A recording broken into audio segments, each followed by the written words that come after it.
Welcome to Anatomy of a Drupal 8 Theme. My name is Sarah Carney. My pronouns are she, her, hers. This is a talk that's an overview of what a theme is, what each part does, and then some theming core concepts. So some housekeeping before we start. The links to these slides are at the top of this chat. I ask that you please be respectful to everyone else in the chat and myself. And when you're asking your questions in the chat, go ahead and preface them with Q or question. And Carson has kindly given the instructions for how to get live captioning there in the chat as well. So about me, like I said, my name is Sarah. I'm a front-end developer from a small team within Iowa State University.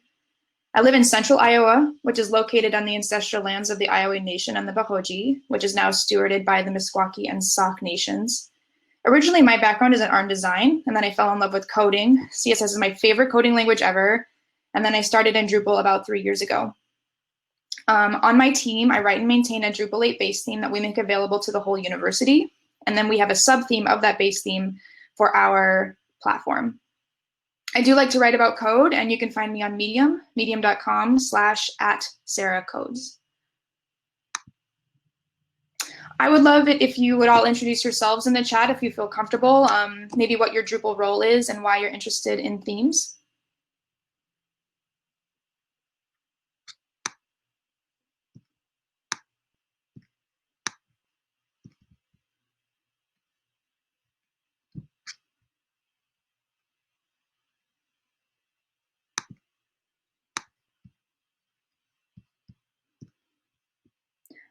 I'm not seeing anyone do that yet, and that's totally okay. Hopefully I'll meet you sometime later.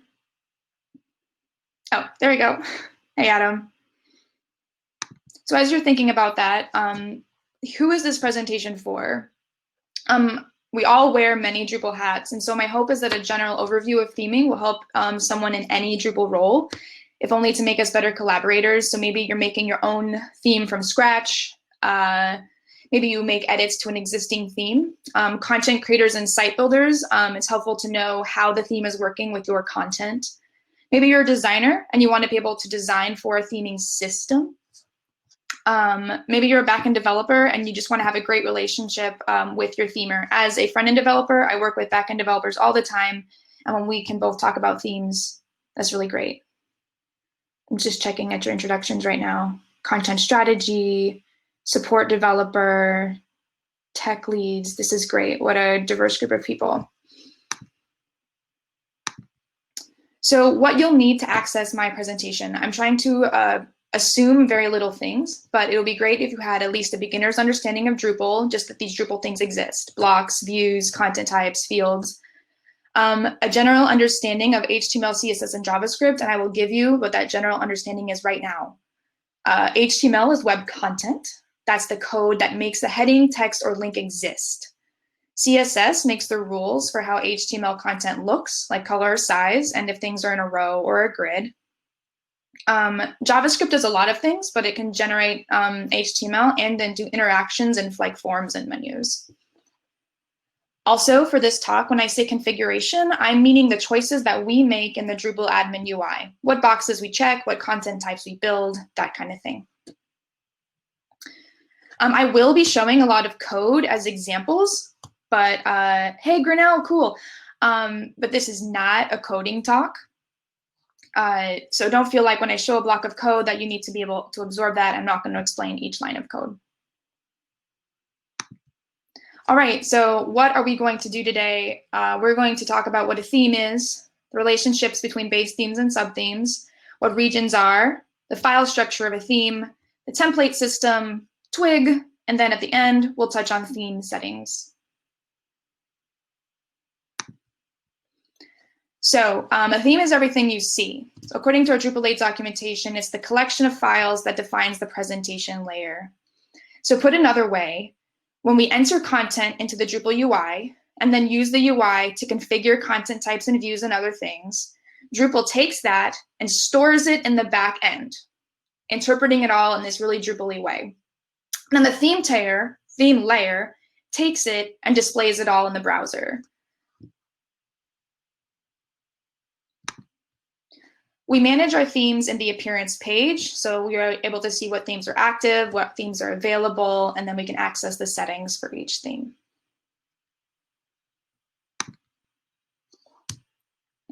So what's in a theme? Our HTML components. Remember, HTML is our content. We can think of Drupal as the nested collection of bits and pieces, which we can call components. The theme also defines our layout regions where content can be placed. The theme is our design, our colors, fonts, form styles, button designs, all of that. The theme has our interactions, what makes the drop-down menu drop. A theme will have images to support the design, logos, icons, background images. And for our digital accessibility people here, themes do a lot of the digital accessibility heavy lifting, since so much of our digital accessibility work lives in HTML and CSS, and that's what the theme provides. So what's not in a theme? So remember, the themes display content based on our choices in the Drupal admin. The content lives in the backend, and then the theme displays the content. So the theme doesn't contain blocks, but it does have the templates that design and display them. The same thing with content, views, taxonomies, fields. Okay, so a core concept of theming is how themes inherit and override each other from general to specific. So on the general end, deep down, a core theme does the bare minimum to get content into the browser. It's got no styling, no design. It's just the literal content from the backend with no frills. The one I'm thinking of is called stable. A base theme like Bartik or Olivero provides design and layout for all Drupal default things. So base themes are fully designed themes. They should do everything that you need on a default install. And this may be all you ever need. Getting more specific, a sub-theme inherits the base theme automatically and then can alter or add to or override the base theme. So the base theme overrides the core theme, and a sub-theme overrides the base theme.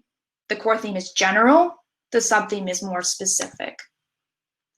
So as an example, if you create a custom content type, the base theme may not necessarily style it the way you want because it's special or custom or extra. So we can add a sub-theme where we can put additional templates and CSS without directly editing the base theme. Sub-theming helps us stay organized, and it also helps prevent problems with updates. If we directly edit Bartik and a new Bartik version comes out, there could be trouble and the update writes over our customizations. So we keep all of our customizations on top of the base theme in our sub-theme.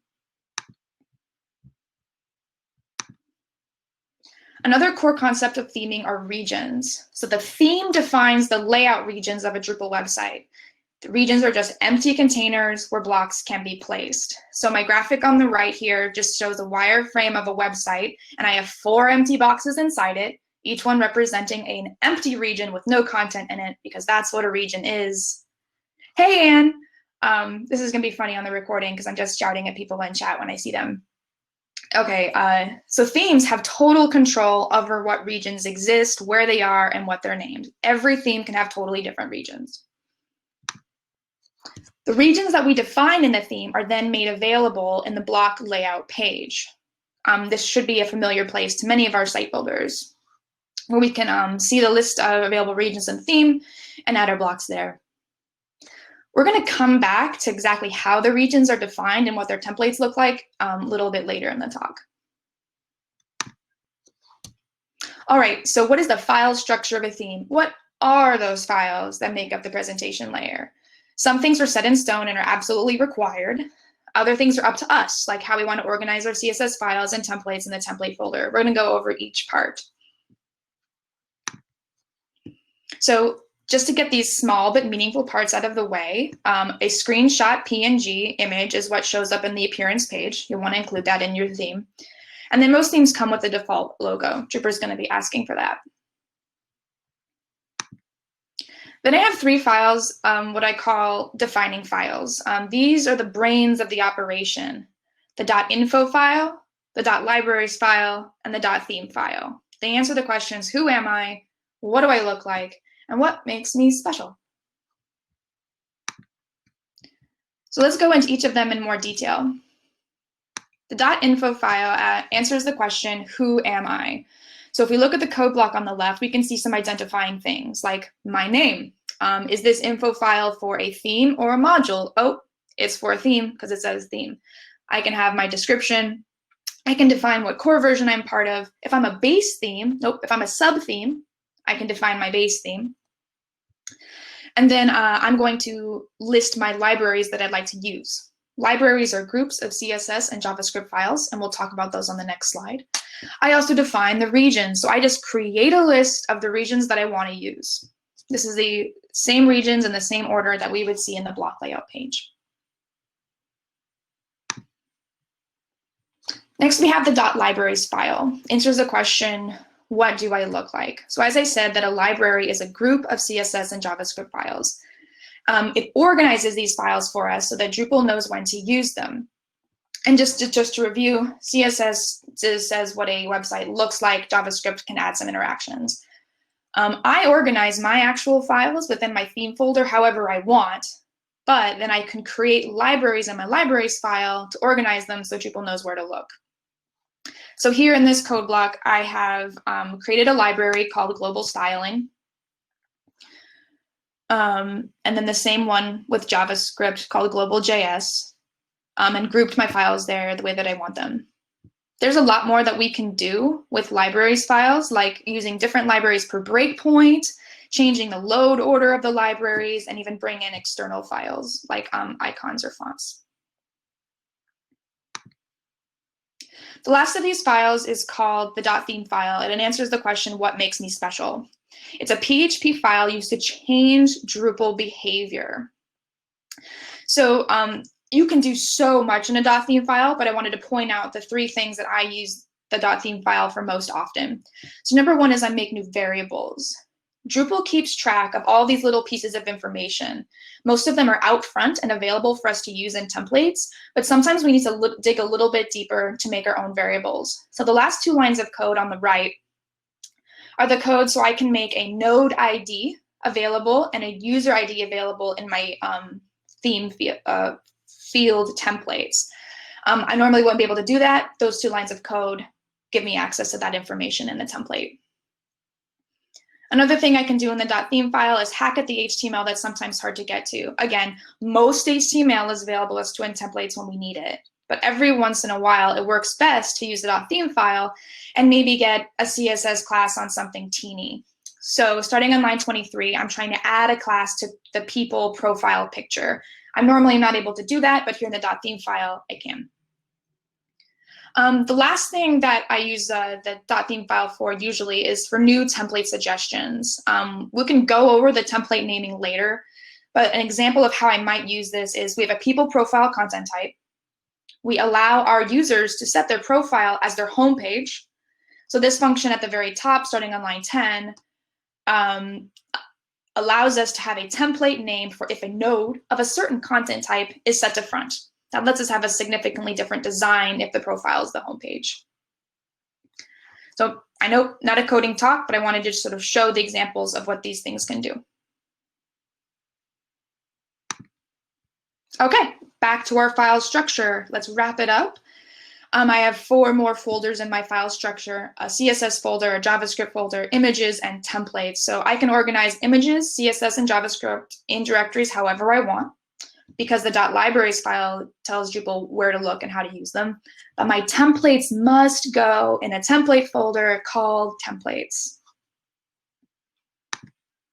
Okay, I talk really fast, I get really excited, so I need a break halfway through my presentation to have some coffee. So far, we've talked about what a theme is, base themes and sub-themes, how regions work, and the file structure. Next, we're going to move into the template system. I'm stretching, twig, and then we'll touch on theme settings.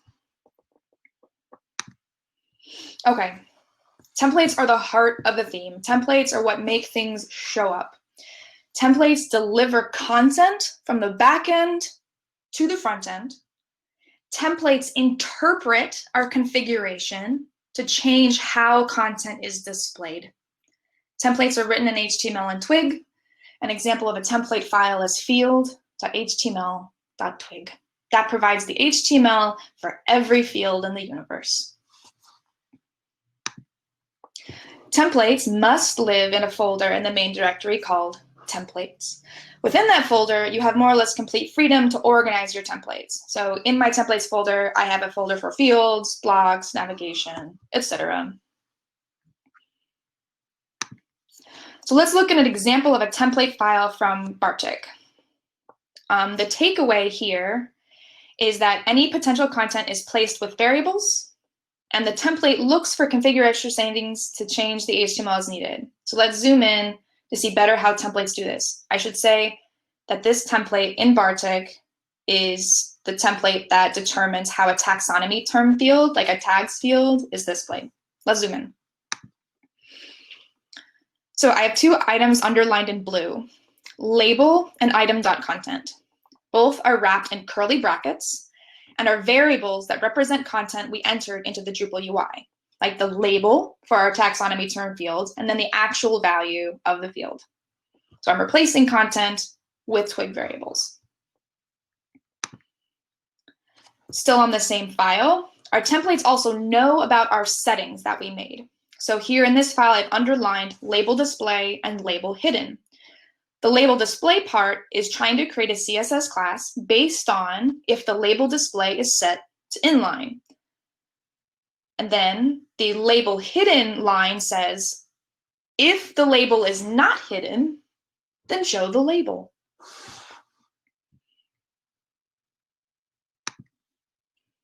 So now that we've seen a template file, let's talk about what the language is that's being written in, and that language is called Twig. Theming and many other content management system platforms are mostly written in PHP. Drupal 8 uses a template engine called Twig, which is a simpler, faster way for many people to write PHP. So it's still PHP based, but it's Twig. And it does two main things: show something with the double curly brackets, and then do something, functions or conditional statements, with the curly bracket percentage sign. So we're back here at that same template file from Bartik. Just to review, if we have to show something, like the label content, double curly brackets. If we want to do something, like if the field isn't hidden, curly bracket, percentage sign. Right. Another core concept for templates is nesting. So I would say Drupal theming is component-based. There are templates for every little thing and every big thing, and they're all assembled to create a web page. So here's an example. The outer region of the entire website is the HTML template. And inside of that is a sort of inner template called page.html.twig. Page template is going to have spaces available for each region, the ones that we define in our .info file and that we see in block layout. So those are, again, empty boxes available. Now, when I place a block in a region with the UI, the page template knows to put those block templates into those regions and render those block templates.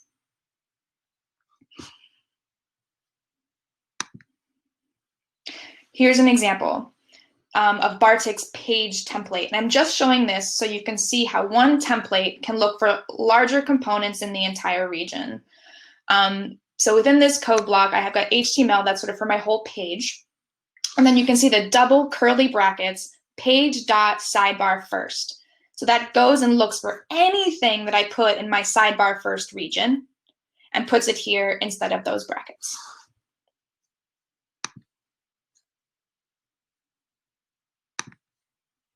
All right, another core concept. Remember when we talked about base themes and sub-themes, and that a base theme inherits basic things from the core theme, and that sub-themes inherit and override things in the base theme? This happens at a template level, still using the general to specific concept. So in this graph, in this chart here or whatever, the core theme has a block.html.twig template, which governs all blocks unless overridden. Above that, my base theme wants to style its own blocks. So it has block.html.twig as well. Drupal uses this template instead of the core themes template, overriding it. Now, the base theme also wants to style a specific block differently, the branding block. So it has a copy of block.html.twig with customizations called block system branding block, which is more specific. So all the blocks will still use the base theme's block.html, except the system branding block, which have its own specific template. Now, a subtheme can come along with its own block templates that do the same kind of overriding thing from general to specific. If the subtheme has its own general block template, it's not more specific than a specific block template. So block.html.twig is only going to override a previous block.html.twig, and it's not going to override something more specifically named.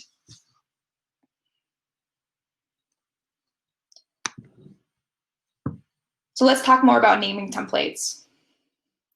This is the last main templating concept, template suggestions. These are not really suggestions. They have to be very, very exact. There's really no room for creativity here. You have to have the exact right template name in order for Drupal to understand what you're doing. These file names are set by Drupal with a system, and then naming that file tells Drupal exactly when to use it and what it's supposed to do. It can be difficult to find out what those template names are, but if we turn on Twig debugging, which is a whole nother thing that we could do another time, we can see an example of how those suggestions work. So in this example, I have a node, content type project. Drupal presents me with a list of the suggestions for templates that would work on this component. They're in order of general at the bottom to specific on top. The X on the left of page.html.twig at the bottom indicates that's the template suggestion being used. That's the file that's being used. If I go up the list, I could create templates that are more specific, including even a template for this exact node, node number 4.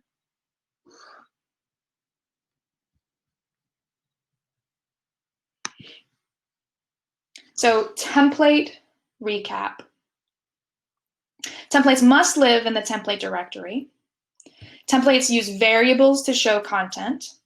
The Twig template engine does 2 main things: show something, do something. Templates are nested. Components are merged together to create the whole page. Templates override from general to specific. And then template suggestions and naming is complicated, and they're not suggestions.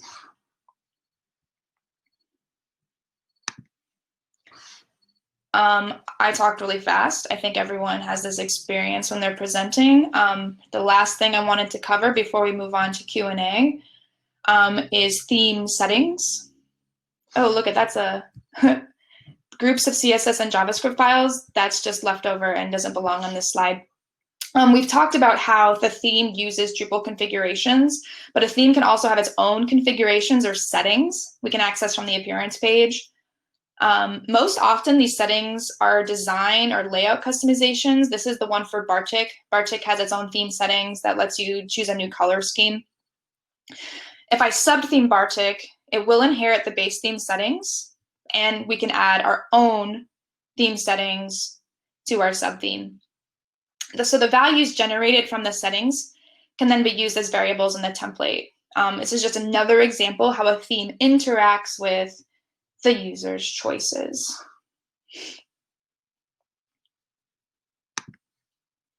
So that's all I've got.